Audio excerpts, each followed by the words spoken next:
Tout le temps, de tout le jour, ce matin, tant qu'on a un sujet d'actualité, on a invité la sur ce plateau, mais avant tout, justement, pour Simba, été dossier, levé des humilités à Monamboka, Joseph Kabila Kabange, allez, la commission OEFA, qui est mise en place dans le Sénat pour statuer sur le cas. Il y a Monamboka Joseph Kabila Kabange, qui a décidé que il y a l'élo lundi, commission, et qu'il va auditionner auditeur général, il y a FRDC, Monamboka, le général Likulia, justement, à Senga Kibongo, na Sénat, il y a Mboka Nabiso, levé par immunité, il y a Monamboka Joseph Kabila Kabange, au courant, il y a la semaine passée, il y a Ibiso Kibino que les sénateurs, c'est vrai, ils ont quitté d'une part, ils sont d'accord, mais c'est justement été commission qui mise en place pour constatuer là-dessus. Commission va décider le lundi,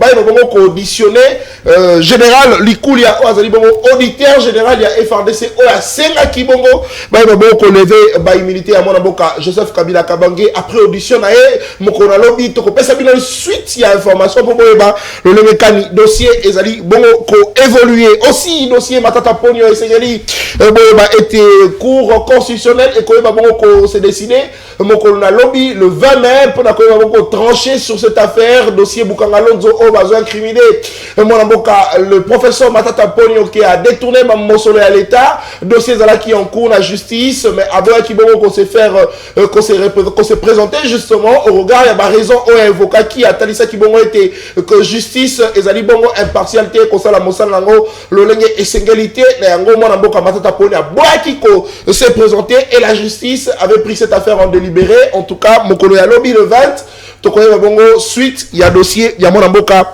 Matata Ponyo allez pona lelo na bayi kongomani sur ce plateau tokoyeba bongo ko solo la Mambi Matali bongo circulation routière dans la ville province de Kinshasa Kongomani Esengeli Oebo été nouvelle décision ils ont dit bongo prise par les autorités de la ville province de Kinshasa notamment gouverneur Monamboka Daniel Bumba Luba qui a eu décision a eu mokano yakoyeba bongo kosenga na ba onyoso bazali na mituka privé ba onyoso na ba numéro ya plaque d'immatriculation na bango ba oyo numéro à souka et ça dit bon chiffre pair ba ko bongo kobima ba jour pair ba chiffre ya souka ezali numéro moko impair ba ko pebe kobima bongo mokolo le jour impair justement na yango ba kongomani ebele ba ebina ko commenter dossier wana na pese exemple ce qui plaque d'immatriculation na yo mutuka nao ezali chiffre et par exemple na souka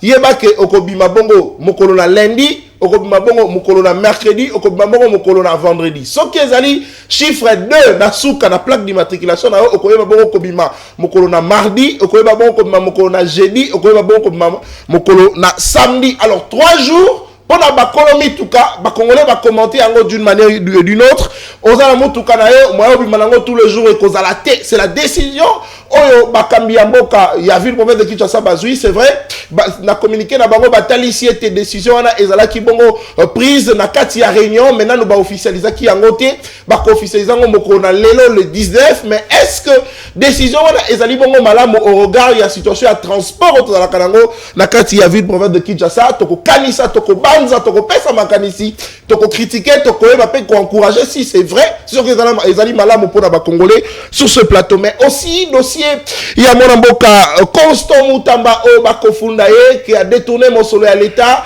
cette semaine député au Kibongo na kosala motion moko kobengisa Monamboka Mutamba na kati assemblée nationale pour bongo na ko tuna mituna cette semaine en tout cas to koyeba bongo dossier on a le lenge kosuka mais bako doité bako pointer du doigt pe Monamboka Doudou Fwamba on a dit bongo ministre il y a finance que hier au abimisa qui mon solo à l'état ministre à budget peut aller pointer du doigt est-ce que bango bazali responsable to dossier wana ezali en tout cas naba ezali bongo na ezali justement ko sala malolenge ba kongomani ba ko comprendre te parce que tant que ministre ya finance à l'objet hier abimisa qui mon solo te to komi tout na moto na ce stade 19 millions na euti wapi et comme na compte wana lolenge kani pendant que le ministère des Finances a l'objet il a abimisi mosoloté. Est-ce que Moutamba a pris na ba propre piège d'ailleurs? Surtout il faudrait qu'on rappelle que proposition na maïmatali bongo parquet financier pour na ko bongo ko sambisa ba détourner il y a au l'État et zala ko l'État et zala qui bongo accepté l'Assemblée nationale. Est-ce qu'il sera le premier à être auditionné na parquet financier ce que zali bongo mise en place to ko kanisa na ba sujet alelo na ba imboka bazana ngelongo to ali lesengo ya ko yambela bino mona boka Gaston Piana mungamba ya peuple wazali bongo acteur politique ya mboka na biso Congo azali bongo analyste indépendant mais aussi proche de l'Union sacrée à défendre bongo tata mokonzi Kolo Félix Antoine Tshisekedi Tshilombo mona boka Gaston Piana na biso longo tozali na mona boka Ben Biaya wazali bongo le nouveau adhérent il y a parti politique Alliance pour le changement il y a mona boka Jean-Marc Abound mona boka Ben Biaya na biso longo sur ce plateau tozali na mona boka Alain Zikatedi wazali bongo moko ya bakami pe balobeli ya parti politique SID à mona boka Martin Fayulu Madidi tozali pe na mona boka maître Cédric Biengele wazali bongo moko ya bakami pe balobeli ya lingomba politique AFDC il y a professeur Modeste Bahati Lukwebo Nabayi Kongomani 4 sur ce plateau 1 heure d'échange c'est parti Bakongomani merci pour continuer qu'on a la fidèle branché scotché na libre débat mon amboka Gaston Piana monga ba peuple na kobanda na yo mbote na yo pe boy malam na libre débat allez il a donné la main na mon amboka Cédric Biengele allez c'est normal. Ils ont des débats contradictoires. Qui prend la main, qui ne prend pas. Mon amboka Cédric Biengele a ndimi kozwa maloba mutali boso. Mbote na yo pe boy malam na libre débat. Cédric Biengele. On a dit la même temps d'antenne. 9 minutes, c'est parti pour cette première prise de parole. Dossier circulation routière na kati ya ville province de Kinshasa. Mon amboka ozali na motuka na yo mokolo soki chiffre na ya suki ezali chiffre moko père okoyeba bongo kobima mokolo père soki eza impair okobima pe bongo soki eza 0 tokolanda chiffre ye avant 0. Très bien, allez mon amboka est-ce que Daniel Bumba a eu une décision malamu pour na ba Kongomani ba bongo ko vaquer librement na occupation na bango na kati ya ville province de Kinshasa? Merci mon mboka mopandi sango nataki anza na pesi ba ikongomani ban sombote bisika bazwami na kumwa ekolo le président Félix Antoine Tshilombo Tshisekedi mais aussi na grand esprit le professeur Modeste Bat na ba Baptiste Nyonso bisika bazwami na libongo ko pesa lisusu mbote matondi na les grands intelligents de la République le professeur Modeste Bat les méticuleux bisika zwami mbote ebele puis na kaboli mbote bande qu'on a partagé na bango plateau. Très bien. Na kei na vive ya question na yo yambo ya kokota question na yo je rappelle na ba communicateur ebele opposition comme ya majorité soki to ali encore sincère faut to senga ngobila pardon. Oh, je vous dis moi-même j'en fais partie na bato oyo ba combataki ngobila mais aujourd'hui je réalise que Kulutu Nangai, Gentini Ngobila, Limbisa. Je croyais que tu as sincère, tu sais, pardon, Ngobila, pardon. Oh, effectivement, on a présenté Baeskis n'a pas gouverné Ngobila. Très bien. Parce que j'ai comme l'impression que Kanisa qui Daniel Bumba quoi la solution pour la ville à Kinshasa. M'a commis sous problème pour la ville à Kinshasa. A commis problème. Effectivement. To tikali mukomusu to lali na bandaku, to tangi communiquer mon à la télévision à Tongo. Daniel a interdit, lui savait que non, embouteillage à Kinshasa, il va aller belé. Les loups, par exemple, la bâtiment, ça tient Bobi Maté. Oh! Pour embouteillage. Non, de cette optique, on a Kinshasa et Angwana. Non, et ça, la 4 districts, le district où est Bobi Maté. District où est Bobi Maté. Le Lobana Founoa Bimabana Tchang Bobi Maté. Le cette optique, on a Kinshasa et Angwana. Parce que, mon frère, à des fois, tant qu'on va tout gérer, la ville de Kinshasa a un plat directeur, il y a transport. Oh, il faut y la respecter. Dans toutes les questions liées aux embouteillages, la question aux alliés pour la fluidité à transport, il faut quand même battre la plan directeur, il y a transport. Très bien. Mais j'ai comme l'impression, Biloko Mingi Bumba Ali Kosala, Alali Alamuki, Akanisi Nandenge Nae, Asali Pewa Komingo Kasa.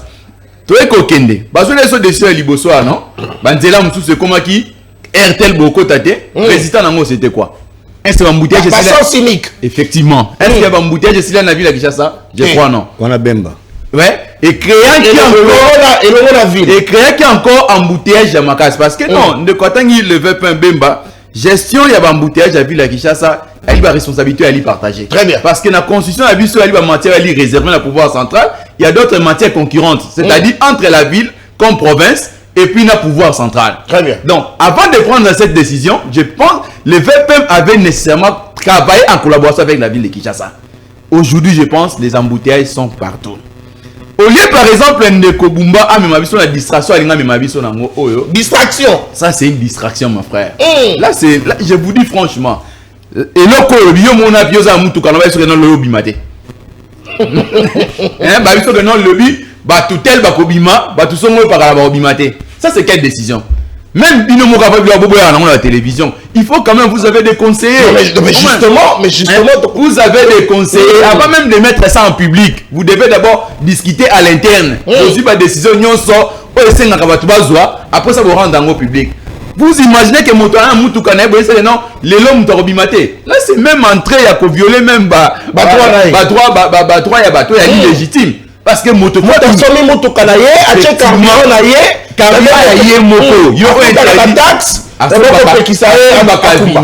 c'est-à-dire qu'on a censé accommoder la banzela malamu, mais pour interdire que Kobimate pour la raison je pense que ça c'est pas une solution. La bonne solution c'est peut-être Bumba atongi la biso ba route secondaire parce que le lo Kinshasa pour na été tolonga problème embouteillage ça nécessite que des routes secondaires. Pas par exemple au Toali Komo na parce que moi j'aurais souhaité plutôt et le pouvoir central et le gouvernement provincial. Vous savez, dans la Kinshasa, ce qui est quand même le niveau à cause même 1000 km de routes. Ça peut quand même soulager la population. Parce que personne n'arrive même à tomber 500 km. Et au soir, 200 km, 100 km, ça représente rien. Ça représente rien pour la vie de Kinshasa. Qualité à la coopération à Kinshasa. Les lots sont OK. Presque toutes les routes qui n'ont lelo, il n'y a aucune route. Je donne même raison à oh oui, je vous dis. Parce que le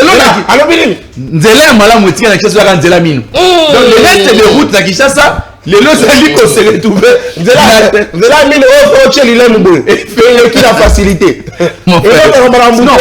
Ça fait trop mal de Konangai. Très bien. C'est là que tu as Kinshasa na évité. Nani wa ko ikolo banana ke na commune na evangelisa malam. Au moins, ngala to route chang ta tangela route mokali, route ya Kimanteke ke cimetière. Eko kende boulevard Lumumba. Le comme l'état ni kende la so de muto ya Pascal wana. Mala ndenge route ali et puis quand ba tonga banzela ya moto tsunga rabe mokonzi ya mboka président de la République. Politique nini wa salaka pour na kolandela nzela parce que nzela ezali lokola mwana il faut bokola yango il faut mese miliki ndenge ngo pe nzela eli lokola nzete moni nzete so loni yango il y a des produits oya licencié ya kocha na nzete pour que ça nini écolisa nzete également pour la route nzela elingaka maite sensibilisation ni oso to sa lelo tala et comme nous dasomi moi tio na amo so ko la mitu na nzela lobi nzela nini ebukani to ko kende lelo ba restaurant comme na nzela au moins après demain vous attendez de quoi? Vous savez tant que la ville à Kinshasa quand nous filmons encore enfant la route c'est ça qui route ça là 25 ans au moins la route est roumée là mais aujourd'hui il n'y a aucune route autre que elle est passée même 5 ans et dans la qualité à malade. C'est partout. Mais tout le monde dit que Félix Tshisekedi a un pouvoir. Tout le monde a qui certaines routes qui babanek bokobongisango bâtir béton mais après bukani est-ce que c'est le problème aussi il y a qualité à Moussa moi je pense qu'il faut qu'il y ait quand même une inspection mobile kolandi la Kabanzela. Très bien. C'est-à-dire il faut veiller pour sensibiliser la population nzela babaki la kangoma ite qui est même des sanctions. Moi j'invite même les bourgmestres s'il faudra à niveau de la commune ça la même règlement c'est-à-dire moto ba kutu obo ki mai na nzela na voie publique ba sanctionner au fouti ba taxe mo bosongolo parce que ali ko sungate le lobi nzela ezalité. Aujourd'hui nous parlons des embouteillages. Je mets quiconque au défi tous là expérience au village ça ali ko cha ba tu ba bimater à mitu na bango tout le monde a souhaité régler pour moi embouteillage. Au moins un problème embouteillage et qu'on continue toujours. Donc étant donné que on n'arrive pas à coquiner na ba solution mo rezali structurelle biso to ningo se focaliser plus na ba solution conjoncturelle ça va pas aider ces pays au moins là peut-être ezali obengaka cosmétique moko inutile. Au lieu plutôt de réfléchir comment construire beaucoup de routes secondaires pour mettre fin à la situation où tu as Covid, les lois de la ville qui Très bien, allez, 7h20 pour chacun. Sur ce plateau, la première prise de parole, on a mis sur 7 minutes 20 secondes pour la première prise de parole. Allez, Nani parmi Bissot Zaï Nanzela Minou. Est-ce que Madame Tania Zaï Nanzela Minou? Ouais, Madame Tania, Babi Nzela, Tikali Amalamu, Nakata Kita Nanzela Minou. C'est quoi, il est mboué. Et les qui Nani a Nanzela Minou. Mongamba, vous allez là-haut. Très bien, allez, mon amour Kaben Biaï, même temps d'antenne. Sur ce plateau, il y a libre débat. Est-ce que le problème aujourd'hui à Kinshasa, ils ont mis tout candé les qui est belé par rapport à Banzela, to et le coton d'engagé parce que Naïna nous a soumis Moutoukate, Madame Tania a la Moutoukanaye, Isana n'a soumis pas Moutoukanaye, Raja Boupena n'a soumis. Dans ce qui est tout bête au sombi, en tout cas, sûrement, tu comprends le débordement. Est-ce que le problème, c'est le nombre de véhicules à Kinshasa, qui est belé?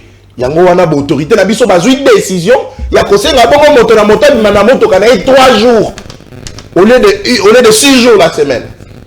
Merci beaucoup, moi, Nathan, Baton Mingi, pour la location de Mokolo Yalelo, na Pessimbote, na président Jean-Marc Kabunda Kabund, le président parti politique, un grand parti politique. Un grand parti politique. Un grand parti politique. Na Pessimbote, na ba toujours partagé na ba plateau Yalelo. Tika été avant na kota na mozindo ya question na yo na linga gina soulever point moko qui est très important. Je pense que je n'ai pas eu pour moi 2 minutes na moi likolo wana. J'aimerais dire ceci, au moni na mboka na biso on doit laisser la politique aux politiques et que bao bazali na mosala ya nzambe faut batika na mosala ya nzambe. C'est que nous avons compris na mboka na biso to moni même bato bino obera ba pasteur ba komi okota na politique. Et tant que bazo kota na politique, on se rend compte que non, ce sont des bêtises. Au lieu de babo solo, bango na monoko na bango, ils ont ba bêtises makasi. Tu vois mon amususu, ba pasteur amususu, ba kima même na mikili ya poto, suite ya viol, ba kima en clandestinité, mais ba yembo kona biso lelo ba komi pekoloba. Alors je ne sais pas ba rozala ba exemplaire na nengeni parce que yomo na mboka na yo ozalaki okima viol, oye obimi mutu malamu. Tu sais comment on a pasteur mususu lelo oyo na zo bisa onde ko nata tika ete na bisa yo ba pasteur wana bazali na bosoto makasi na nzoto na bango bazali na basali nini ba pasteur oko tuma ba pasteur na tongo boy mona mbo bosoto bazali na molimo ya satana ndeko bino bobenga ka pasteur ndeko bino bobenga ka pasteur wono bino benga ka mukuna na ebite ndeko wana il faut abandonner ko changer conscience na yemo no libosa bandemi asali nini azana makambo tellement mabe ebele oyebiki na solo ki na chibola na weekend to solo li ata ba 7 minutes na téléphone to solo li ba 7 minutes na téléphone na yoki biloko chibola alobi mukuna sali nini lizosu mwa zo yebisa yo ke ezali soni komona tata lo lenge bongo ata biso bilenge biso ba jeune to koki jamais kozala na bosoto ya bolo ya lolenge wana mais lelo komona tata wana koleka koloba mabe pour l'église catholique. Je pense qu'il faut le mot amiyo kanon soni ce qui est moko amiyo ki sonité. Je crois que ezé loko moko ya mabe tata wana to yebi lelo oyoyo oyebi ba église catholique ou bien l'église abandeko na ngamba ya peuple eza ba église moko il faut ba la exemplaire na yebi te l'église catholique au so mona sexe tape ya abbé ou bien il y a évêque. Exact. Ce qu'on y a dans l'église à Mongamba, il y a peuple qui n'a attaqué que Bakabwana. Au sommet, on a 6 étapes. Il y a apostolique. Na cher diacre. Exact. Mais tu quand il dit que ceux qui ont y dans l'église de réveil, bah 6 étapes ils allaient belé. Na continue de l'autre side, de la régie 6 étapes. Bah c'est les biso. Tata wana iko sala makambu. Biso même ba jeune to ko sala ya mote. Na le mukuna. Anyoko limona ya ba. Lelo akima même boga wa kefana libanda. Mais lelo tata wana komi ko finga mbongo. Azolo ba mambe ya mbongo. Est-ce que ko za l'exemple yembo na bongisi na tata nzambete ya bongisi même na famille ya Chibola te Chibola la mwasi ya pasteur associé na ye. Oya landa kana sima moninga na ye lelo ya récupérer asala ye makambu ya mabe et puis kaka mutuka. Azali exemple. D'ailleurs sur la rapport mukuna lobiki ya mbongo akoyiko koma cardinal te. Yekuta koyiko koma ta pasteur te soto zalaki na mboka oyo mibeko za normal fallait que même église ne ba benga na ye libanda. Comme ça moko. Yo so mona pasteur atala sexta. Très bien. Merci. Non, t'as la 5 stars pour la tête. Merci. La liste 5 stars, papa, mon colo, n'a pas la tête. La robette à Miss. La valise, moi, la moquée. Donc, il a sujet. ezali eloko moko mabe tokotelemela ye atikaka na bosoto na ye akende koarrange na nzambe poso tolingi totya me moto ya cibola okokamwa makasi ok tozonga na sujet mwana mboka ndeko tika na biso ke libabe ya ville ya Kinshasa eza Bumba memeli biso malheur na ville province ya Kinshasa koyei ya mutu wana na kati ya ville province ya Kinshasa ezalaki déjà désespoir makasi donc aux autres là il est le mouvement qui incarne médiocrité donc alobi Kinshasa ezobonga alobi yango akozwa ba décision ya malamu azo yeba kosala différence de Kinshasa eza ndako na ye te Kinshasa ndako na ye eza ndako na ye lelo nazali na son komona même ndeko nanga biengele lelo na moni lelo biengele ya sikande lelo biengele ndende boy biengele ya sikande boy senti mutatali ke no koto mabe ezali alobi bosolo mais so tali biengele ya kala koto mabe ezali mazolo baka ke no eza bien mais lelo est-ce que wana pe ba ebisi ete ka kobana ko na mutu kane 3 jours mais déjà prendre une telle décision c'est une décision irréfléchie je ne sais pas Bumba la gi wapi Amelaki ni les jours est-ce que Bumba n'a pas de conseiller? Alain Hilton. Bumba n'a pas de conseiller. Est-ce que Bumba, je ne sais même pas. Si Bumba n'a pas de conseiller. Azali na directeur de cabinet na ye. Si Bumba n'a pas de conseiller. Après journaliste. Azwata bana na ye baba na ko conseil son directeur de cabinet. C'est Azali. Journaliste. Journaliste. Mais aujourd'hui lui-même là, il ne parle même plus, il est resté silencieux ce monsieur. Aujourd'hui Bumba porte la malédiction de la ville province de Kinshasa. Si vous voulez voir la ville de Kinshasa être maudit, c'est Bumba. Si vous voulez voir la ville de Kinshasa ezala béni, il faut toujours ça magam. Lelo oyo ngai d'ailleurs. Au nom de toute la population congolaise. Et la majorité est en opposition, toujours c'est un Congo, la Gentili, Bolimbisi. Limbisa biso. Gentili, pardon. Limbisa biso. Na ville province de Kinshasa na lobaka on est en moko à l'époque. Na mboko yo tona posa ba gouverner le kola bangobila soit ba kimbuta. Et ça le kola ba Bumba te. Bumba n'a ni projet, ni vision et l'autre côté à part là.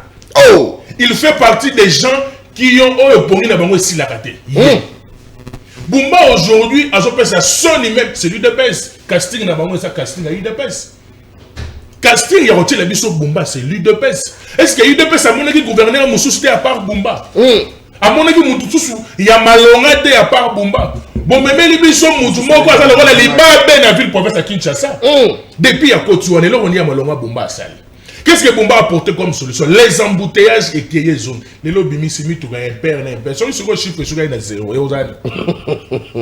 Sur le chiffre, sur le zéro. Est-ce qu'il y a mon autant un père d'un père? Est-ce qu'il y a un père d'un père?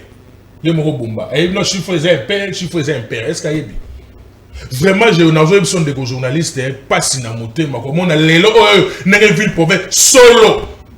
Fango, c'est là malonga exacté. Carnivore, mais écoutez, est-ce que le problème est que Mitukande qui est béni la non, on n'a pas de route secondaire. Exact. Kulumba ici là dedans. On a là moko zo on a biso aéroport TV les boulevard Lumumba. À part on a au kota wapi. Les gars sont les mains les bukani pas. Ba oleka wapi. On n'a pas de route secondaire. Exemple, écoute, il y a un ma étonda qui m'a collé que ça. Mais pourquoi ne pas avoir des idées qu'on soit bateau? Mais tu pas conseiller, on va conseiller à bon non les autres qui nous remettent na Hilton, les autres qui nous remettent na wapi, les autres qui nous remettent na wapi. Jamais pas conseiller bon les autres travailler pour tous on a nos idées. Très bien. Vous les conseillez toujours dans des futilités, vous les conseillez toujours dans des mensonges, dans des détournements, ce n'est pas normal. Très bien. Bumba aujourd'hui c'est une malédiction. Un gouverneur impuissant maintenant. Merci. Merci. Vous mettez que vivant. Oh, comme menacé gouverneur. Très bien. Allez, s'il vous plaît, s'il vous plaît, tolérance sur ce plateau. Allez, première prise de parole pour la bâtonnière sur ce plateau. Kinshasa, en tout cas, Tolamu qui, gouverneur de la ville, a eu une décision à l'obéité. Motonnière sur Ali Namoto Kanae, à Kobanako Kumbango 3 fois la semaine. Lundi, mercredi, vendredi, tout à Baninga pe koki, bakome bazui, mardi, jeudi, mon amour va conséquenter, mardi, jeudi, samedi. Donc, notre jour n'a pas. Donc, on suppose que ba parents on ba kena kotika bana na bango na classe tango ba kena ka musala akeye atiki mwana après akeye musala jour il faut bima na mutu kati azui mwana na yeso tatie na Mukongo so tatie na mapeka mbangu awele li 207 akeye kotika mwana na école après akeye musala ya bimi lisusu na balabala awele li sous 207 akeye musala. S'il vous plaît. Est-ce que tu as réfléchi, madame, dans ma décision d'Abisso? Moi, Gaston Piana Mungamba, peuple, en même temps, 7 minutes pour la première prise de parole. Ville de Kinshasa. Lelo. Problème, il y a nombre à Mitouka. Ton problème, il y a Banzela. Ou il y a Kobeba. Ton problème, il faudrait combattre l'Abisso par route secondaire pour être et permettre à ce que l'embouteillage est raté. Motena ondeko Nathan Kianza, na pesio matondi pona lokasa.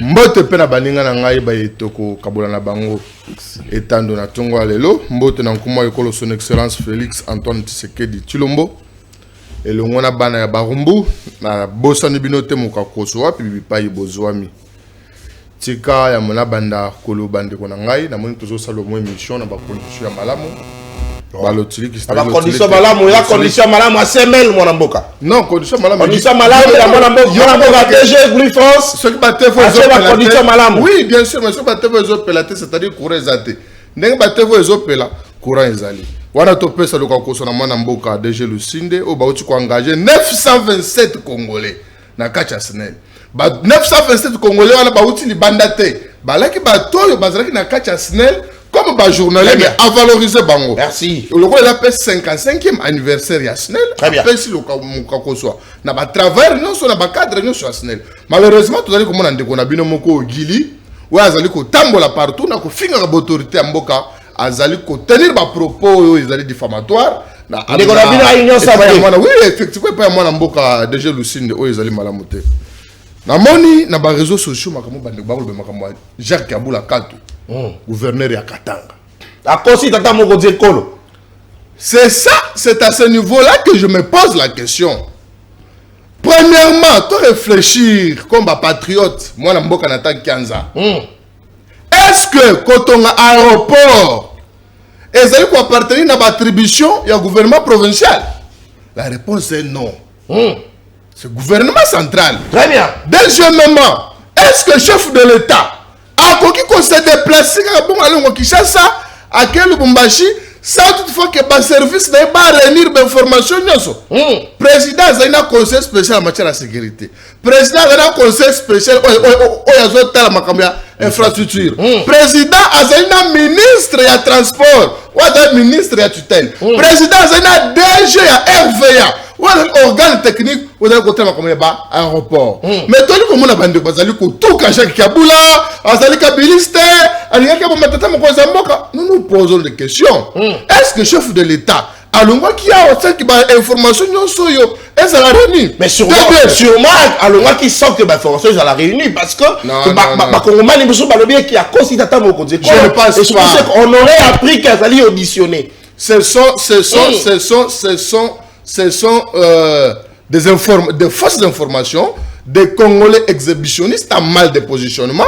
On a besoin de caméra pour nuire. Moi, je suis à Kaboula pour la moussala na yé oazo sala. La province à Okatanga pour la loyauté et la fidélité na la président de la République. T'as les Camerounais sont pas quoi ici. Balomino Kaboula mutoazui marché on a quand on aéroport après si on va Rwandais. Ndekonanga Nathan Kianza. Société Souma. Kende na Tanzanie, kende na Éthiopie. Kende même la Tunisie, à ce que mes frères tout belé. Merci. Ma société wana, ceux qui kagame menda dans 70%, mais à ou après Kinshasa, société les autres ngati. Société Souma wana, les autres arena. Oh, mais Nicolas que les société arena, yende mutan, c'est ma arena. C'est-à-dire comme si cette société serait une société rwandaise, c'est-à-dire que c'est pas musulmane, et Nicolas Kazadi. Donc, nous devons faire la part des choses. Très bien. La responsabilité est établie. Ville de Kinshasa. Namakamatali, Engumba Kinshasa, Naoki Baninga Nangayawa, Basengi, Kulutu Nangai, Jatiningo Belambaka, pardon. Yope Lokola. Kocha, Manaboka. Basengi, pardon. Effectivement, ils allaient faire preuve. Il y a maturité, ils allaient faire preuve, il y a honnêteté scientifique. que si comme toi sali malamu il faut que le sali malamu et si comme toi sali malamu il faut le sali mabe mesure oyo ya makamami tuka contrairement à Maître Cédric Biengele il faut que le bagete et zamba la liboso na monde ba inventer en côté pour attendre la Chine et Zalaka oui, on compare la Chine, moi, on a comparé. Si on en termes de transport en commun, bazali nango ebele. Biso to ali nango te. Bazali na bastre, bazali na nyonso en tout cas. Pas donc faire déplacer mon tout. Facilité. Biso to ali nango te. Sauf que na mikili misusu soki otiki mutuka na yo okomina ga bena arrêt. Soki obecho lobi dans 5 minutes mutuka ezokoma taxi ezokoma dans 5 minutes ekomi okoti pe ya kuwele tu peux na 5 minutes 207 ekoko maintenant biso awa tu as un problème sérieux ya transport or que transport moi ça qui kala bokoti après ba ekozombo na kati mais comme recevoir azokanga na porte bon azozombo na se à part ça transport yango ezali te transport ekufa mais tazala ba transporter nous transkim ekufa et sur de vie et koufa transport et alité à part wana tous la banzelate nzela alité c'est-à-dire le problème d'embouteillage ce n'est pas lié na surnombre ya mitu kona krengo makisasa mais ça lié na insuffisance bat bali na yango et ça lié na banzela et ça lié na incapacité ya ministère de transport ko régulariser corrégulate makambu ya nzela ministère de transport ministère provincial international non c'est la nationale et c'est la provinciale imaginez-vous awa on a quoi na bino na diplomate kende ba remorque zona etandaki mais ministre provincial de transport akitaki sur place mais akiya solo sur na balibale na baende ti lelo biso tokanisaki ke bakolongola batwana balongoli bango teki tukango ya liwana. Donc, mesure oyo, nazali pour laquelle la ville m'a bêté. Mais sauf que mesure oyo est aussi maté. Oh, mais la chose est aussi maté. Pour mesure wana, exception ezalit. Net, bateau bazali ko bel ça va ambulance ainsi de suite. Bazali concerné te. Ba mi tout officiel. Ba mi tout officiel net babiso, to ali concerné te. Oh, ozomona. Mais sikoyo ba concerné te. Mais petit peuple mo bazali concerné. Des mesures à Malamouté, monsieur le gouverneur de la ville, Oyo Ayoke la Kangai Mingi, ce n'est pas encore tard, il y a encore reporté mesure wana, va travailler dans nous, banzela nous ici là. Merci. Parce que mon net le longa est pas dans la barumbu. Ce que dans la barumbu, comme la barumbu c'est tout à fait difficile. Kabamba les a kufa, kabine les a kufa, itag les a kufa, kasse les a kufa, flambeau les a kufa, quoi vous les a kufa, bakong les a kufa. Partout, vous allez jeter. Mais c'est le bourgmestre, il y a la Barumbu. Ah, ouais. Très bien, allez, oui, non, frère, l'église frère Lomami, n'a pêché mbote. Très bien, merci beaucoup. Allez, on va là pour la deuxième prise de parole, mon amboka. Allez, mon amboka. 7 minutes. Non, 7 minutes. 7h30. 7h30, mon amboka. Vous avez à part quand la semaine. Très bien. Sur ce plateau. Est-ce qu'au problème il y a vu la Kinshasa, ils allaient Banzela, pour ma Kinshasa, ils allaient mis tout candé qui est belé, ils allaient nini au juste parce que sont allés na communiqué au comment que Balobi était tout officiel, bango bazali autorisé les kaka chaque jour, mais c'est le petit peuple qui va souffrir mon amboka Gaston Lobi yango. Est-ce que tu connais que rôle à pouvoir à Tshisekedi ezali ya konyo ko la petit peuple mon amboka?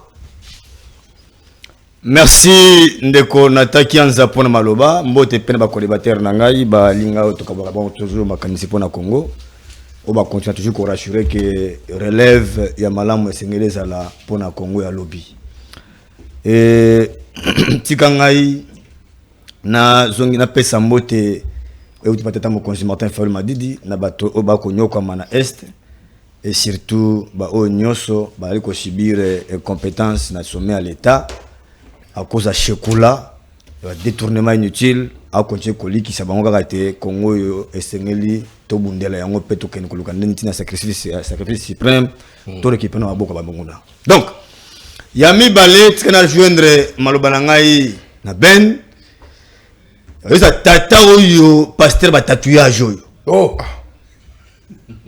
Pasteur ba tatouage na bisa yo moto akoma tina niveau akende ko lelisa muninga na chuluba mamuanye tatouanye. Papa. Dikoyo. Ndeko soka tubelité ya komuna nzambe te. Oh. Na disipeta. Yende ozala na Congo la jugement dernier. Elle va tout musuto s'appelle ya Jésus oyote. Oh. Oyote.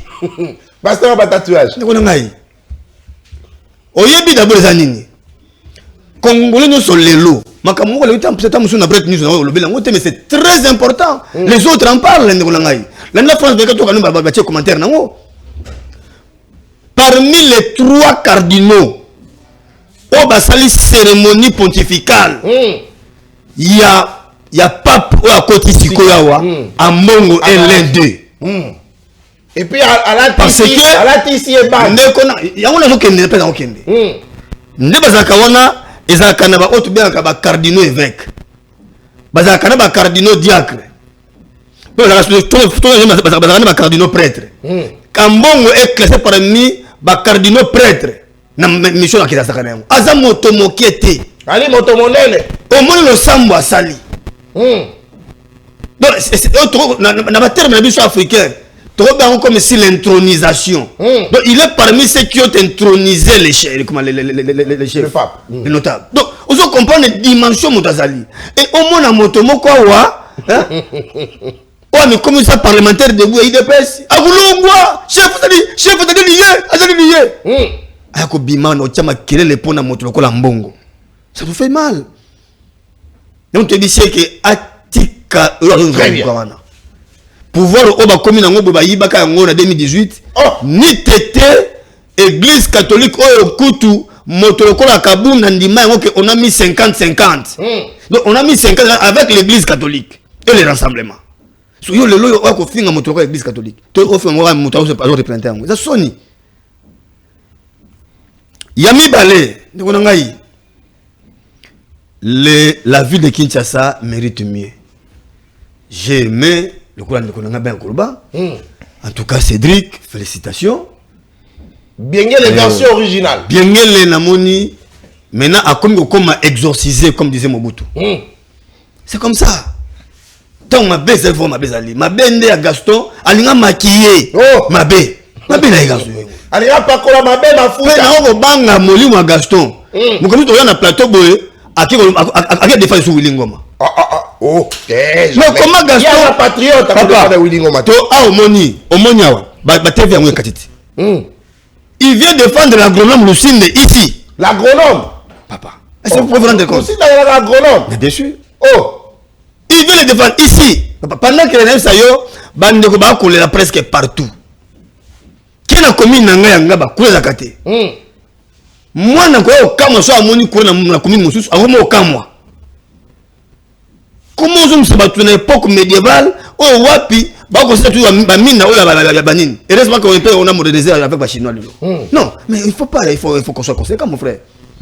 Bande ko na biso yo ba kolela. Commune ya ngabati super lemba zaka 500 francs. Kenne kota la libulu mwe sa mota weze. 3 piliers comme la demi-terrain. Batu ba mitu na bimi allemand d'Afrique ngo elekela wapi? Biso automona kate. Okomona comme batu boye. Non, boju na Lille Pongi, botika pas va normal. Nani de Lille Pongi. Naïna tangela yo eloko moko mutu parce que nous on a déjà réfléchi pour ça. Okay. D'ailleurs, ils ont converti na tweet. Ils peuvent lire tous. Au komona ke eza madame. Yo batem nango. Kinshasa mérite mieux et que cette honte routière ils a tweet. Tout un an. Le commandant président élu commandant du peuple. Avec tout ton comité. Mutu papa makina kubula kuna yo kama malobi. À Kinshasa, qui donc est responsable de la circulation routière? Tu réfléchir. Attendez, Motopamba, ton dimi. Mais Motopamba doit réfléchir. Qui est responsable de la circulation routière? Ndekonangai. Oyo moni ba ko tangela biso awa ba sali biso awa ba ki soni. ngana lo barake mutala azali pena confrère Nabino pena penate. C'est accidentellement. Sa formation politique, c'est un juriste. Oh. Mais bien sûr, c'est un juriste. Maintenant, asa nini pembeni ya tata wana. Papa, mais tout ni boye. Le chef doit être bien entouré. Pourquoi je vais tout oyo parce que otanga kanaye, to po ebare banakala, non comme ça comme un moto wa pembeni na yo. Non. Ah, oyo qui sous monte église là-bas. Oh. Israël monte église. Non, mais c'est une révélation. Donc on se comprend. Et comme il Kambuya, copie ya famille ecclésiastique. Oh. Mais non. Et comme il copie à mon limo.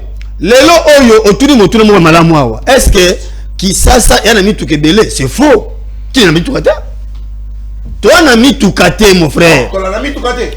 Oh toi n'a mi tukata. Ba on so na baso mi tukate, mi tukate. Bana baso mbite. Ba on baso kante de. Baso mi na mi tukate. Papa, ba kosomba. Mak okamusinga yepe mutu na komisa ya officiel. Oh. Donc hier aux homona On a plaque. azala na mutu officiel. Monsieur le conseil ministre. S'il vous plaît, allez, s'il vous plaît. Franchement, Congo a un problème, c'est le bâton. Voici comment les gens réduisent encore davantage un mot cannabis. Donc, il est exempté. Waouh, il est exempté. C'est impossible, monsieur. Non, Tolobi yango boye ki sasa oyo. Ndeko na ngai Nathan.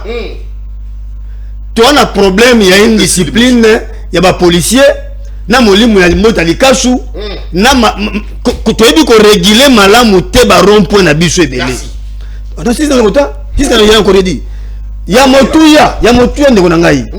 Et ça que il nous faut na minute oyo. To sala banzela malamu, pe to song sa très urbain. Merci. Mboka ni to zangata très urbain. Atako to ngome va faire to boma nyoso. Qui les oya, mon mboka. Nebo. Tala. Garçon la faute madame. Allez, très bien, merci. Deuxième prise de parole pour inviter rapidement pendant cette émission parce qu'on n'a plus d'énergie. Allez, vous avez belé beaucoup de partout à travers la République. On a fait ça qui information concernant mon avocat. Merley vous qui portait disparu pendant un moment. Mon colonel lobby. Ngai moko na kei kokutana naye mon avocat Isakaz. La qui s'abisso vidéo côté abisso côté mais illustré kaka ba congolais ba mona justement le lenge tozala ki na mona mboka Merley vous yewana mopandi na ngai à droite mona mboka Merley vous enfin il a été retrouvé mais très affaibli très faible malade dans un hôpital alors kuta tokenda ki justement pour tokutana naye yewana azozo baswa naye to telemisa qui est justement la demande autosala qui parce qu'il fallait quand même ba congolais besoin information to senga ki munganga autorisé biso to telemisa ye to zwa moi image pour être ba congolais ba mona ke mona mboka vous accouffité selon ce qui était en train d'être dit mais là vous n'est pas décédé, il n'est pas mort, on l'a pas assassiné. Il est en vie, c'est vrai, mais tout le monde qui est en tout cas en hôpital, malade, mais ce qui est bien, c'est qu'il est en vie. Il y a à cause de la sur ce plateau, tango comme bongo makasi pour la koye bongo poursuivre na analyse d'ailleurs lokola bon message na bongo kolanae moi mboka Merley vous yewana en tout cas il est en forme, nous remercions le Seigneur et nous encourageons également tous ceux là baeba qui bongo na ko dénoncer et to conseiller bongo merci justement parce que ebisi na pesa ba kongomani nyonso merci on nous accompagné qui est na etumba monene o azala kinango justement pour na intérêt nyonso ba congolais. Allez, merci. C'était justement l'information du Seigneur Boyeba. Allez, to poursuivre rapidement na émission na biso deuxième prise de parole na ba kongomani na kobanda na mona mboka Gaston Piana dossier 19 millions na kati ya mboka Congo et bungi lisusu moto à côté de la détourneur azali accusé mwana mboka Constant Mutamba qui a commis lisusu détourneur. Est-ce que mwana mboka Constant Mutamba a quoi il a piège ma propre piège na ye na matali bongo dossier 19 millions ya construction ya prison na mboka o ya Kisangani o bakoloba ka détourné ezali ngaité na koloba Senaref ba document ezali maman Julie Tsumino asengi ye bongo atika a sursoir makambo ya kosala beaucoup d'accusations contre mwana mboka Constant Mutamba mais aussi Mais oh, à Sengi Bongo pour un procès, na mais matali bongo dossier Joseph Kabila, 450 000 $ pour un dossier Joseph Kabila, to komi tout na motuna, est-ce qu'il faudrait mon solo à bongo et bima pour la créer bongo Rolande là, un ancien président de la République, surtout pour trouver de preuves, est-ce qu'il faut l'argent? Oh, bango ba conseil la maison, tout ba ça biso que ma preuve est valide. Ce qu'on peut na ni mbo ko bima, pour ba il a biso ma preuve à Joseph Kabila, mon mboka Gaston Piana, 7 minutes pour la deuxième prise de parole. Nathan Dieu le sous de Nathan Kianza. Makambo ya ministre Mouyaya ezali kolobama na batu chaque moto azali kolobana ndenge na ye.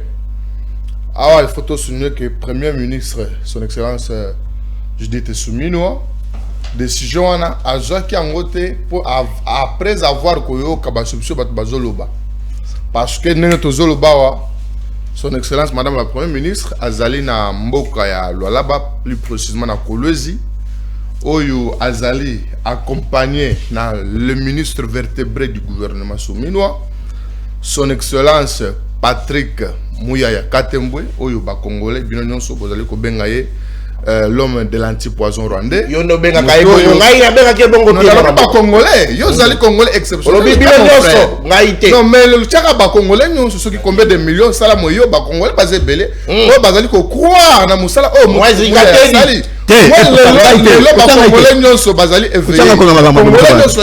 Rwanda azali ennemi ya Congo. Après azali ennemi ya Congo. Après koyeba yango. Congolais ne soba bi que Rwanda azali empire ya après koyeba yango mwana. Azali musala makacho ya sabi lelo principe ya redevabilité à ba ministre. Lelo ekuma lolendo que ministre nyonso azoka na briefing avec ba Congolais depuis ozawana ozosalani ozosani. C'est le meilleur porte-parole du gouvernement.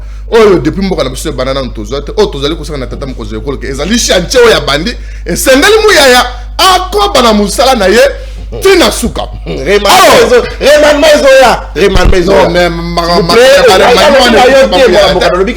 Mezoya. Tu avances. Alors, est-ce que projet moko ya construction ya ba prison il y a 39 millions ezalité. Oh oui, il va te. Oh ezali na yango aya mais moi je suis maintenant prêt ya ko pesa bino belema. Pesa élément. Na ye prêt le cas na pesa bino projet ya construction ya ba prison il y a 39 millions ezalité. Mais ngala ko mela bino ya 29 millions. C'est-à-dire la première des choses qui était marquée le bateau basé côté ezali ya lokuta. Toye. Est-ce que nécessité to peut l'urgence ya kotonga ba prison na kati ya mboka la biso ezali? Réponse ezali oui. Urgence ya kotonga ba prison ezali? Oui. Oh, pour la nini? Ba condition incarcérale oyo bato ezali kotia bato ezali malamu te. Tango Mineta Mutamba babandaki processus ya désengorgement ya ba prison. Mais bino nyonso bolelaki. Mais bokotia bato wana wapi? C'est depuis ce qui 1940 que Namboka la plus prison de Sikala Kotonga matin de Konata Kianza. Depuis 1940, la Kachamoka la plus prison à Siketonga matin. Maintenant, les prisons de la République. La vision est modernisée. Non. Il faut maintenant Kotonga prison. Mineta Mutamba est ministre à tutelle. Effectivement, projet Zali, il y a 29 millions. Mbongo Bimaki. Oui, effectivement. La caisse à l'État. Mbongo bimi mbongo doit le bino eza mbongo ya ministère de justice fonctionnaire mais mbongo ngo eza wapi et ça na compte séquestre même société prestataire azali na accès na misolo wana te oh ozomba c'est la ref à bloquer à côté c'est na ref te mbongo eza na compte séquestre mbongo eza na compte séquestre même société azali ko travailler azali na accès na misolo wana te problème auto tozali ko assister aux azali nini. Problème ya Mutamba zali ko déranger l'intérêt ya bamuna. Oh, maintenant il faut tout faire pour la maintenant ko humilier Mutamba. Oh, population avec que musala Mutamba zo sala musala o zali na population la bénéfice ya peuple. Imaginez-vous. Tant au ministère la budget, bazu le kasa oyo Mutamba senga ki mbongo ya ko sala musala wana baja la place publique. Même dans les ridiculisés, ce n'est pas Mutamba. Mais c'est la République. Oh, c'est la République. C'est pourquoi ma fenêtre ma bon joyo. Normalement, moi je pense pas bon joyo comme ma chef coutumier la budget. Pourquoi? Parce que les lots Mutamba Moussa zali ko saliza Moussa pour l'intérêt na yo, pour l'intérêt bala na ondo konata Kianza. Pour l'intérêt ya bande ko Alain Sikate. 29 millions na déjà pour l'intérêt na ngai. moi je vous dis ceci. Très bien. Moutamba a tiré le détourné à ta $10. Ce que Moutamba a détourné, ce que nous avons besoin d'un élément. Bon, tu as la place publique, moi-même je vais combattre Moutamba. Pour bien que tu combattre dans les médias. Moi je vais affronter Moutamba dans le cabinet, dans la marche. Structure, dans la marche, tu as dénoncé, tu n'es pas chef de l'État. Tu as aussi un Moutamba. Bien que tu as dénoncé les médias, donc, Zikate de la ligne. Faites un mariage, tu signes le lobby. Ah, Natora du chef de l'État. Aïe, Moutamba. Maintenant, Naï, tu n'as pas la balle. Mais pourquoi on a bellement l'investigation Très bien. Ils ont lancé ce que était Moutamba. Jusque-là, a détourné M. Lava Congolais. Dossier à Senaref. Ils allaient fake news. Ils allaient fake news. Fake news. Dans la déclaration, il y a un communicateur à nous sacré. Oh. Des vraies informations à nous. Service mon net Senaref. Tant que besoin de mentir le cas, ça Bobino ozo kezaya ye. Ye fo lobani. C'est la ref a démenti le cas ça n'a été tino le. Mais ba réagir té parce que biso to le bezay le cas ça mabe. Yelo ko Moutamba le cas ça les a mabe. Ba source ça na scénario fo biso le cas ça là ezali ya mabe. Merci. Qui sous la tika ko lobata. Atika ko lobata ndeko na ngai. Pour chuter en 30 secondes. 30 secondes de temps. 30 secondes parce qu'on a Zikate d'Azolo ba non maître Biengela lobby. Félicitations pour ma ville. Pour ma ville à Kinshasa, Moussa les ala nous mingi il faut que ça. Mais il faut maintenant qu'on félicite les alliés comme ça parce que pour le Kinshasa ils ont bon faut qu'on tient Moutuna Moutou na place une fois ça la Moussa là. Ba nomination le gouverneur Gumba Ochukosala na Raskin. DGA Oya Chiwana. Nani Edel Lumbu. À ce moment où il y a ça, déjà on a Kinshasa, on a bon on a yé, on a pas pris la makara, on a pas foutu nos soirs, on a ça comme tirage et ainsi de suite. Maintenant le Madame Edel Lumba, ça c'est qu'on a sur tant que DGA et Raskin. Au moins que c'est dans le domaine de la prédilection, à cause de ça les sous Moussa la makasi pour la quitter à apporter plus na Kinshasa et Zobonga. Merci. Au lieu que nous consommateurs tous allons tâtonner, nous t'envoyons du communiqué. Oh, le lobo kotambolate. Oh, le lobo kotambolate ça c'est ni. Parce que première mesure besoin que avant 12h c'est là tellement pas content monaté avant on monique et penser que le gouvernement donc dès qu'on attend 15 ans on appelle chio maton du point de vue. Merci beaucoup, très bien. Allez, rapidement on poursuivre dans mon amboka Ben Biaye. Est-ce que mon amboka constant Moutamba ko il a ma propre piège là mais matali bongo dossier 19 millions mon amboka mongamba pe palobi détournement et salamité et ali le vunu et ali le puta. Est-ce que vous avez des informations contraires, mon amboka? Merci beaucoup, mon amboka Nathan, pour la deuxième prise de parole. Tu as été avant la côte à sujet, il y a un week-end, dans mon collège samedi, bien dimanche, qui na base comme d'habitude, mais la côte qui mille le makasi. Et collectif, il y a la kisi, il y a maman, parents, professeur, enseignant, au batang saban na biso na école primaire, baleli makasi bazo senga tata mokonzi mboka zo se bango wili bakonga na enseignement. Parce que balobi ke wili bakonga tant babandaka kozwa à l'époque il y a wili bakonga ils allaient même na centre na collectif ils allaient même na wili bakonga tchelaka bango même ba centre de santé où bango kozwa traitement. C'est la caba enseignant centre de santé. Ah non so ka beli a eu traitement akati. Mais lelo nazo ebisa yo ke depuis moi Namboka Willy Bakonga accueilli santé on est à la société mutazobe la bourreau aspirine peut-être koto azobe la maladie collectif ya enseignant na ba parents bazo senga que non ba professeur ba enseignant baza ba parents ba leli ba lobi ke bazo tank ça sous malamu te salaire ezali sur malamu te santé na bango survie na bango ezali sur malamu te bazali délaissé. Pour comparer gestion ya ndeko Willy Bakonga na ndeko oya zali lelo ezali roi lola na bifelo bazo bonde la tata mokonza mboka. Je pense que je vais vous amener le vidéo, vous allez voir bazo lela ke tata mokonza mboka zo bango Willy Bakonga parce que c'est lui qui avait les soucis à matérialiser gratuité de l'enseignement au chef de l'État à Betaki. OK. J'aimerais vous dire ceci ndeko Nathan. Pour na koloba ke tout le monde a détourné. Est-ce que il faut toujours émission pour seulement dire que Tungunga a détourné l'argent de la République. Tungunga a détourné. Est-ce que c'est à cacher? Constant Moutamba. Mais je ne sais pas comment Gaston Zoluka, à la Tissa Yango, à Kende gauche droite. Non. tout le monde a détourné l'argent. Même Mbongo, il y a guerre qui s'est il y a 6 jours. Mbongo. C'est même dans beaucoup de choses. Zéla. Guerre il y a 6 jours. Parce que, comment, justice internationale, les Katakili Kambo sanctionnés, qui vont au Ouganda, il faut la fouta, République démocratique du Congo, Mosolo. Mosolo, tout le monde a vu avant les choses. Ouganda fouta Kambongo. A fouta Amona Fivao. Tout le monde a la même mise dans Fivao Makasi. Mbongo Soki et Koti. Une partie à Mbongo joué dans compte du ministère de la Justice. Ils ont géré par la Yemoko Tongonga. Une grande partie, plus de 47 millions. Et quand tu as compte, il y a le ministère de la Justice, ils ont géré par Tongonga Yemoko. Et les gens qui vont là parce que nous avons même mise ma casse dans 4 jours. Oh, Mbongo, il fallait qu'il y ait indemnisé, tu n'as vu ça au Bazala qui n'a dit. Lui-même, on a vu quand il était parti, quand le chef de l'État est parti. Aujourd'hui, Yemoko. Aujourd'hui, Alobaki Mosoro, on a pas détourné Kiango. Yemoko Alobaki. Yemoko d'ailleurs, comme ce qu'on détourné, ce n'est pas attaché. La population qui s'engage ainsi que les députés, oh, Baza élu dans le niveau qui s'engage, Baza n'a qu'à s'accoler là. Il a même mis dans le cas de Mbongo. Raison pour laquelle nous sommes dans Doudou Famba. Quand soupçon y a Mbongo et Bimi, Doudou Famba a écrit. Le ministère des Finances a écrit. Très bien. Que Mbongo, oui, ils peuvent reconnaître le projet, mais l'argent est viré dans Fivao.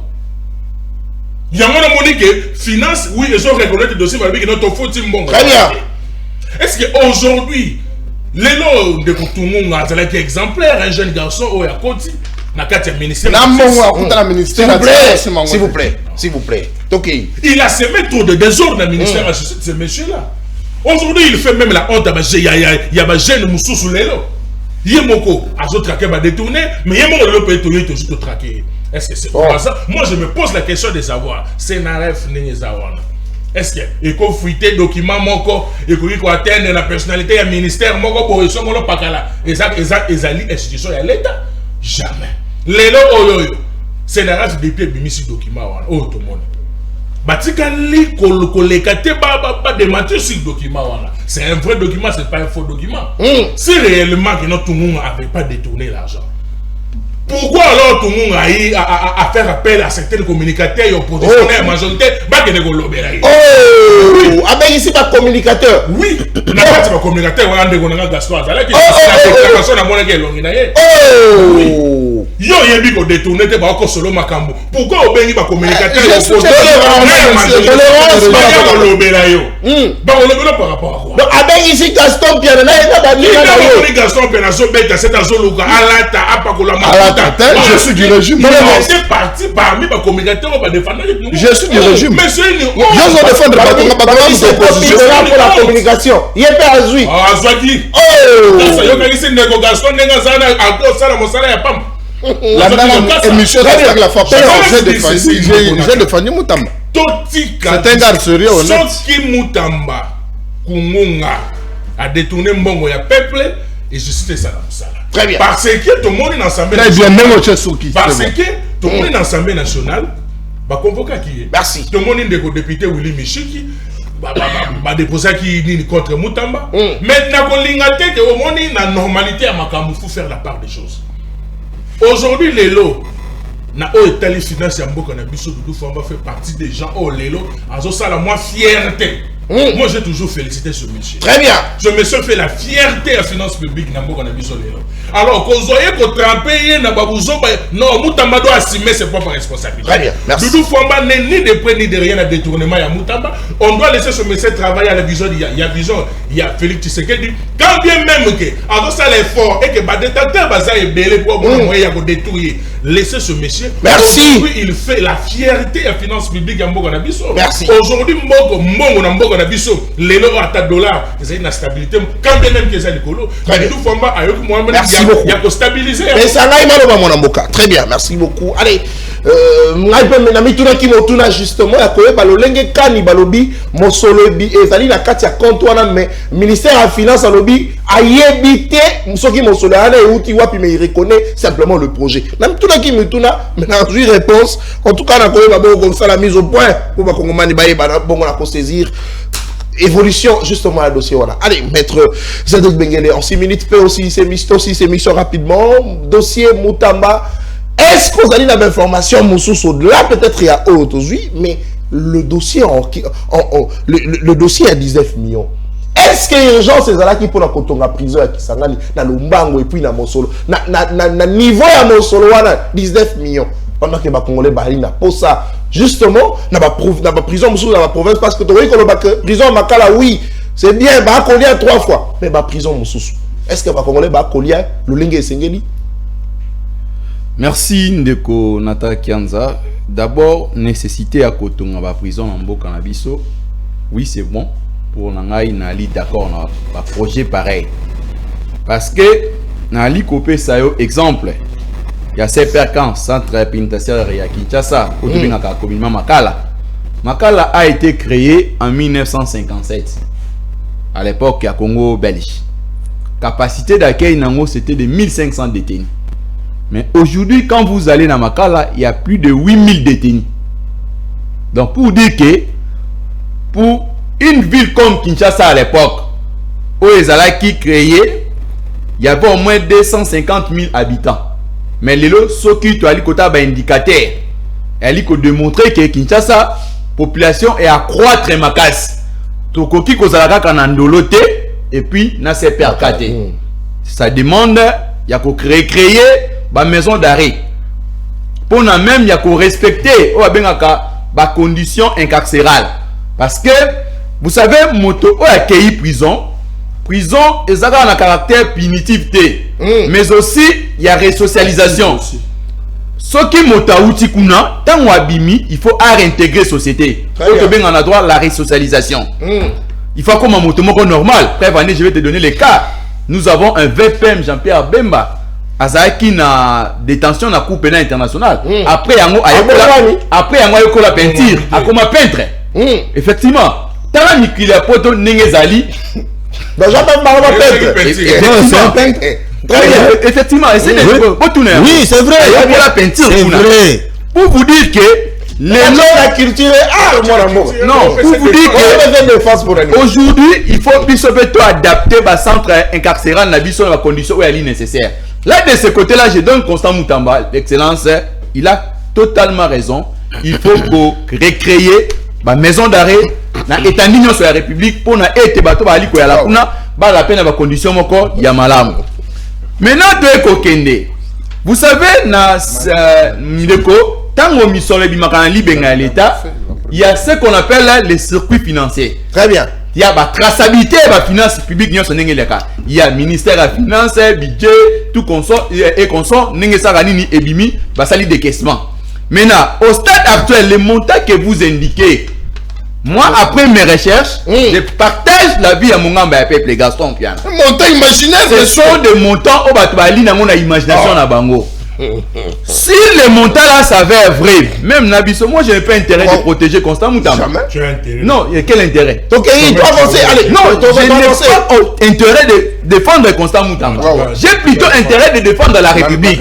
Si par exemple il y a un ministère, depuis je t'ai donné le cas, mon côté à Kata Plateau, Kolaksangai, en 1960, si les lots prison ton maison d'arrêt au Totonga la Congo, réalité.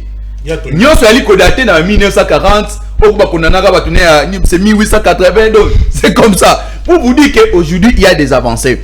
Mais dire que détournement, personne ne sera en mesure à démontrer en gros.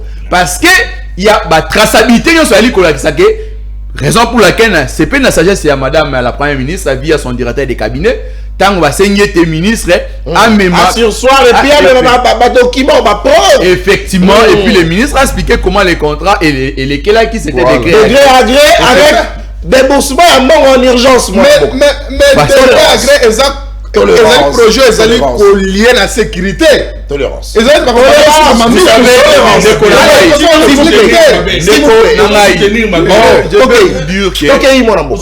quand le marché comme il y a un centre incarcéral et par ça à degré à gré, c'est pour des raisons sécuritaires. On ne peut pas construire la prison. Les lots babé n'a pas ça en publicité babé aïe ba comment prison ça composé pour le biso kasani mabé aïe ba de ça l'évasion kuna. C'est ça là les plans de l'opposition. Quand ils viennent ici c'est-à-dire non monsieur. Allez, tolérance officielle. Toi avancez mon ami. Ça touche à la sécurité. Non, papa. C'est-à-dire s'il vous plaît. je comprends ce monsieur ici s'est habitué à cause de l'évasion. C'est-à-dire Alinga Yeba, c'est ça le plan qui fait. Non, Moutamba, ce n'est pas ça, c'est pas la s'il vous plaît. Tolérance dans cette émission. Rapidement, tout doit marcher par la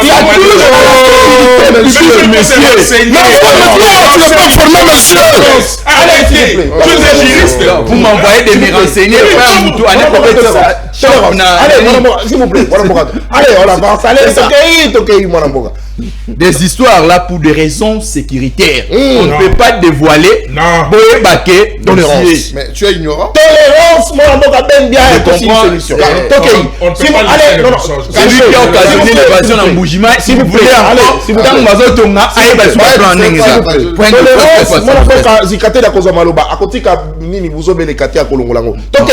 ne faut pas qualifier ça Bouzoba. Ce sont des fausses informations.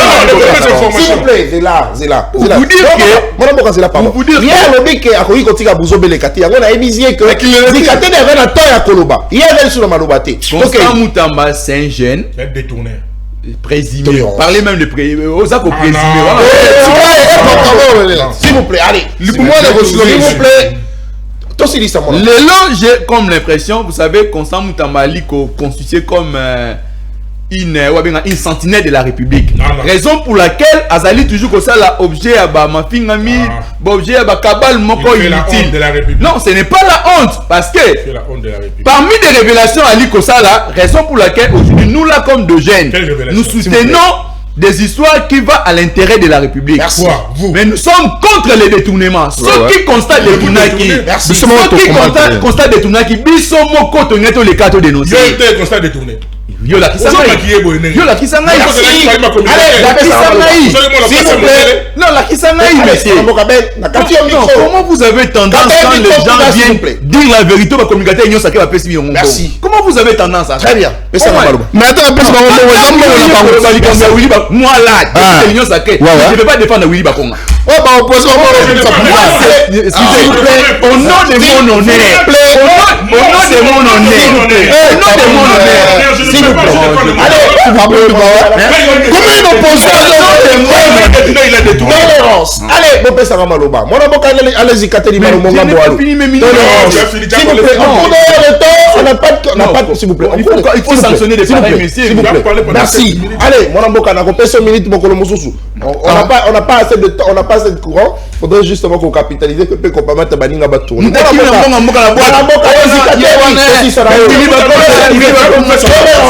S'il vous plaît. S'il vous plaît.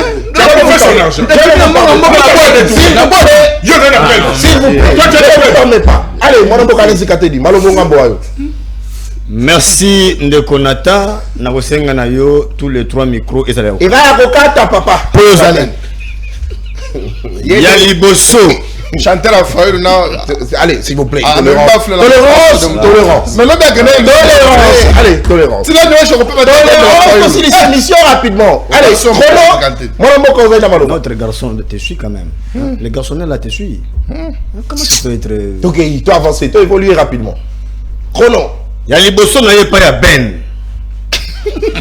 Ben, en tout cas, je ne serai pas d'accord avec toi. Non, il faut être d'accord avec moi. Allez, s'il vous plaît, tolérance. Tolérance, c'est pas une émission de musique, s'il vous plaît. C'est une émission politique, caractère sérieux. Ok. Ben, même si tu es de l'opposition, mais au cracher na combat au Tozanango. Non. Non. Ben. Ce qui tout le monde a recruté qui va communicant pour nous défendre hier. Je risque de conclure aussi que toi tu es recruté par Bakonga pour défendre. Non. Tolérance. Tolérance, s'il vous plaît. Mais c'est toi défendre. Nous défendre l'opposition. Vous défendre Bakonga. Ben, tu ne peux pas. Tu ne peux pas. Très bien. Vraiment l'avenir. Et j'ai compris que au goûter la miel. Oh! J'ai compris. Ah bah que ça va passeport, papa. Ok, Ben, voilà ce qui est dans le pouvoir. Tu avancer. voilà ce que donne l'argent de Ibakonga. L'homme quitte la rationalité. Amati Cheval. Non. Ah ben, Il a raison. na yebisio na miso bato nyonso et ceux qui nous suivent bima na molimo za nango. Sors. Non mais c'est pas normal. D'abord on dit awa mabe amu e bakonga mo pe apesho information mabe. Azo conseiller que lui a créé les centres de santé. Ça existe. Ça existe. S'il vous plaît. Allez, mon amour. Laissez donner l'information. Tolérance. Tolérance. Oui, c'est- Ok, mon amour, Kazikateli. Maman est na boîte. Bopoza bibale bako swana. Isala makati. Mabe ya ben yango. Ok. Ce cas Et c'est un risque. Ce cas c'est Il va trahir. Comment il risque de trahir plus tard? Oh. Mais ça Kabund. Non, je vais le dire. Parce que l'on peut clairement. Mon amour, Kajama Kabuna la libre débat. Neko Kabou. Si monte la secrétaire. Tala makambo ben na ko sala wa. Na d'accord ne lelo te. S'il faudra Allez, s'il vous plaît. Na se na yo ndeko Kabou.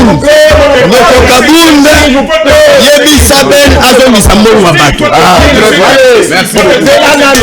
Allez, mon amour. S'il vous plaît. Allez, non, s'il vous plaît. Rationalité. Allez, s'il vous plaît.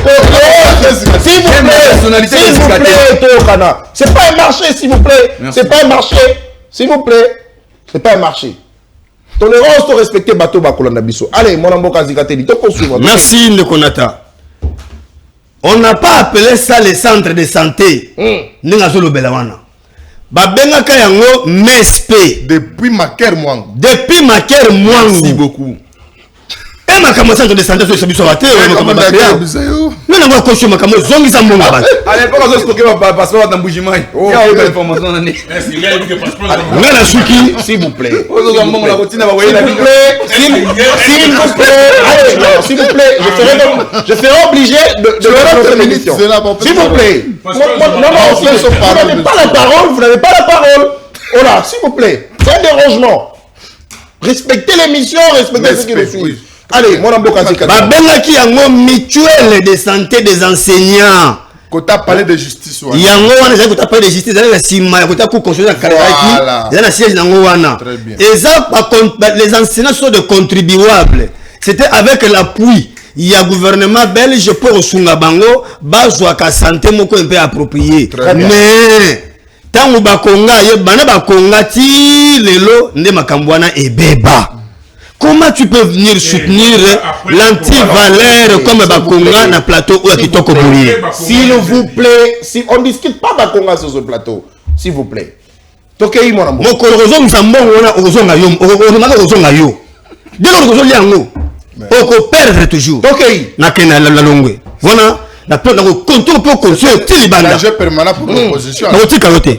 C'est tu. Comment ça faire peur? Tu commences à faire peur. Tokei. Yami balé. Na comprendre te awa na communication sur pas Gaston. Gaston il m'a lobé a été effectivement mbongo et bimaki. Peu importe, on concède sur les chiffres. Mais auto retenir ne connaît que mongo ya l'état et bimaki et ezali na compte ya ko benga compte séquestre. Na ils ont balé. Tant azolo bela été makambo ya lokuta que les gens viennent avec des preuves. Non. Et c'est-à-dire que lorsqu'il y a propagation de faux bruits, bien qu'il y ait un contenu, il doit y avoir aussi propagation de vrais bruits. Oh! Mais oui, mais bon là qui s'habille sur que autre lobby, et là c'est un lobby et ça m'a bien. Ce qu'on a besoin de mon preuve mon côté parce que vous êtes recruté. Alors bon vous défendre. Monsieur retire. Tout le monde là qui continue l'argent.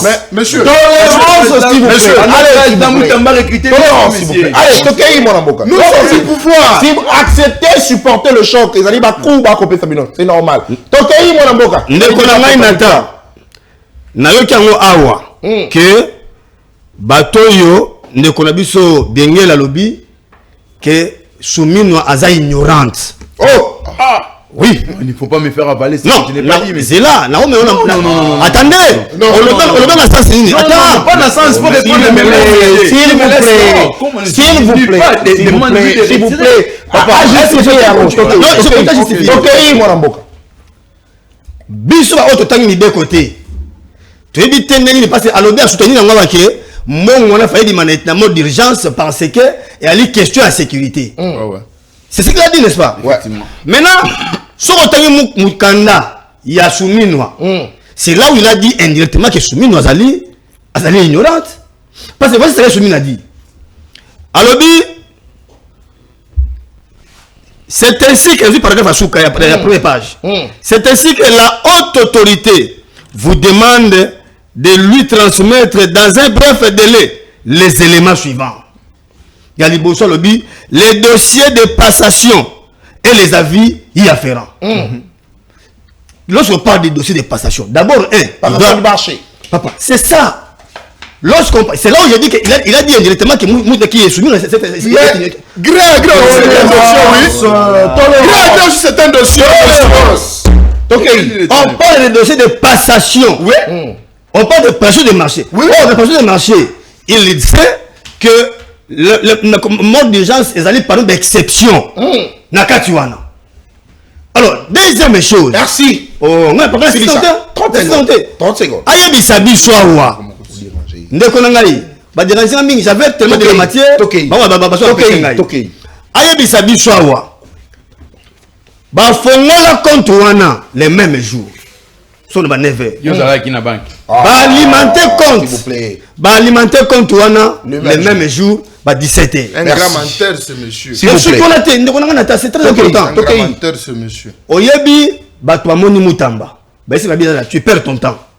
Et on va magistrat, tu dois aussi te rendre riche. Voici le couloir. Tu dois bénéficier. Voici le couloir. Tu perds ton temps. Donc Moutamba a compris. Tu dois aussi bouffer. Il y a des tournements pas à soumis. Nous sommes sur le détournement, nous avons un moko. Très bien. Merci. Il y a un moment de conséquences. Merci. Soumis n'a pas menti. Dossier où on est le couteau qu'on a bango to baron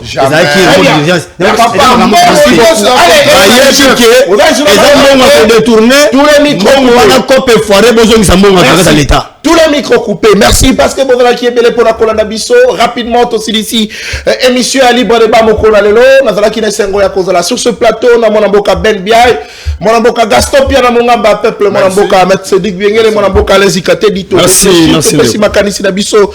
N'a pas sujet d'actualité. Alors, dans justement, dans cette émission, la Koloba était, naïpe personnellement, la Kanisa qui était mon Mboka Doudou Fouambaye, pas Kokota, na Kop, le Kola, mon Mboka, Nicolas Kazara Loba qui a tout le projet, mais j'ai constaté que avec Doudou Fouamba, ce n'est pas le cas, parce qu'il avait dit dans sa note, dans son communiqué, que Ayebi projet, ministère de la Finance Ayebi projet, mais mon soleil limité. Après avoir vérifié, nous avons constaté que réellement, mon solo, il y a la caisse, il y a la caisse à l'État et Tigani Kobimati. Mais mon solo, les allés verser dans le compte, et outil wapi, les toko fouiné. Mais au moins, on reconnaît ici que Doudou Fouamba, en tout cas, Atikali, droit, n'a pas botte naïe, Akaboli Mongo, tel qu'on a mis sur Bakabola Mongo, un projet, clin d'œil, chapeau bas, n'a mon Mboka, Doudou Fouamba, auto, je crois qu'il n'est pas fait. Allez, émission finie, lobby 10h. Au revoir, topé sa nimbote.